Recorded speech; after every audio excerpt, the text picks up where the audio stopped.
अस्सलाम वालेकुम। कॉनेंस किचन में आज आपके लेके आए हैं बहुत ही मज़ेदार सी रेसिपी। तो इंशाल्लाह आप ये रेसिपी जब बनाएंगे तो आप फ्रेंच फ्राइज़ बनाना भूल जाएंगे। बहुत क्रिस्पी, बहुत क्रंची तैयार होते हैं।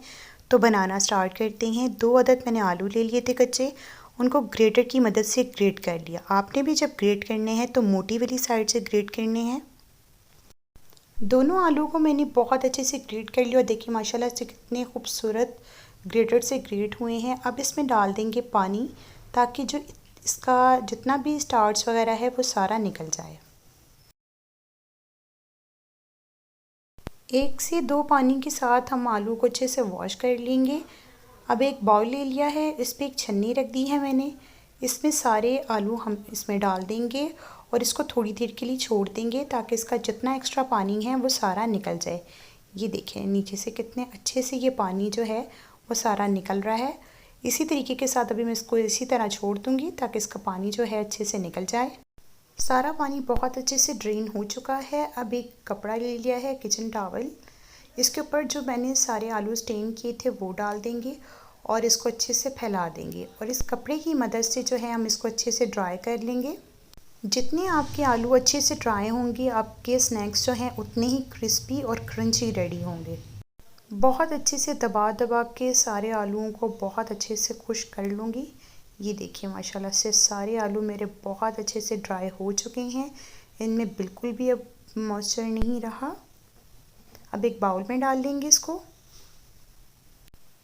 अब इसमें थोड़ी सी स्पाइसेस ऐड करेंगे। नमक जाएगा 2 टीस्पून, साथ ही इसमें जाएगा सफ़ेद मिर्च का पाउडर 1/2 टीस्पून, भुना कुटा ज़ीरा जाएगा 1 टीस्पून। इन सब चीज़ों को डाल के इसको अच्छे से मिक्स कर देंगे, ताकि सारे फ्लेवर्स जो हैं, सारे स्पाइसेस आलू में अच्छे से मिक्स हो जाएं। सारे स्पाइसेस आलू में अच्छे से मिक्स हो चुके हैं। अब एक और चीज़ इसमें ऐड करेंगे, कॉर्नफ्लावर। कॉर्नफ्लावर इसमें बाइंडिंग का काम करेगा। पहले मैं इसमें 2 टेबलस्पून ऐड करूँगी। अगर मुझे ज़रूरत महसूस होगी तो मैं इसमें 1 टेबलस्पून और ऐड करूँगी। कॉर्नफ्लावर डाल के मैंने इसको अच्छे से मिक्स किया है। मुझे अभी भी लग रहा है कि इसमें 1 टेबलस्पून और जाएगा, इसलिए मैंने इसमें 1 टेबलस्पून और ऐड किया है। कॉर्नफ्लोर डाल के इसको अच्छे से मिक्स कर लिया है और इसमें देखें थोड़ी सी बाइंडिंग आने लगी है। ये हमें इसी तरीके का चाहिए था। अब थोड़ा सा मिक्सर हाथ में लेंगे और इसकी रफ सी जो है वो टिक्कियाँ बना लेंगे। पतली पतली आपने टिक्कियाँ सी बनानी हैं, बहुत ज़्यादा मोटी नहीं बनाएंगे, वरना अंदर से आलू कच्चे रह जाएंगे। ये देखिए, और आपने साथ साथ बनाते जाना है और साथ साथ फ्राई करते जाना है। दूसरी साइड पे मैंने एक पैन ले लिया था, उसमें ऑयल डाल दिया था। ऑयल को मैंने गरम कर लिया। अब साथ साथ हम टिक्कियाँ बनाते जाएंगे और साथ साथ इसमें डालते जाएंगे। अगर आप इसको बना के पहले रख देंगे तो मिक्सर जो है वो नरम हो जाएगा और आपसे हैंडल नहीं होगा, और जो लुक हमें चाहिए, जो टेस्ट हमें चाहिए, वो बिल्कुल भी नहीं आएगा। इसलिए आपने कॉर्नफ्लावर तभी ही डालना है जब आपने इसको बिल्कुल लास्ट पे फ्राई करना है। तकरीबन एक साइड को 3 से 4 मिनट लगेंगे फ्राई होते हुए। जैसे एक साइड पे गोल्डन ब्राउन कलर आ जाएगा तो हम इसकी साइड जो है वो चेंज कर देंगे। देखिए माशाल्लाह से कितना खूबसूरत कलर आया है।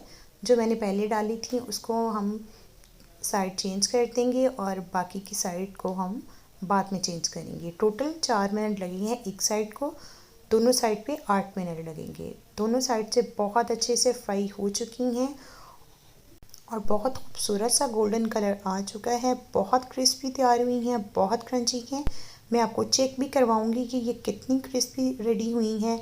ज़रूर ट्राई कीजिएगा। आप जब भी इसको बनाएंगे तो इंशाल्लाह फ्रेंच फ्राइज़ को भूल जाएंगे। और मैं आपको चेक करवाती हूँ कितनी क्रिस्पी रेडी हुई हैं।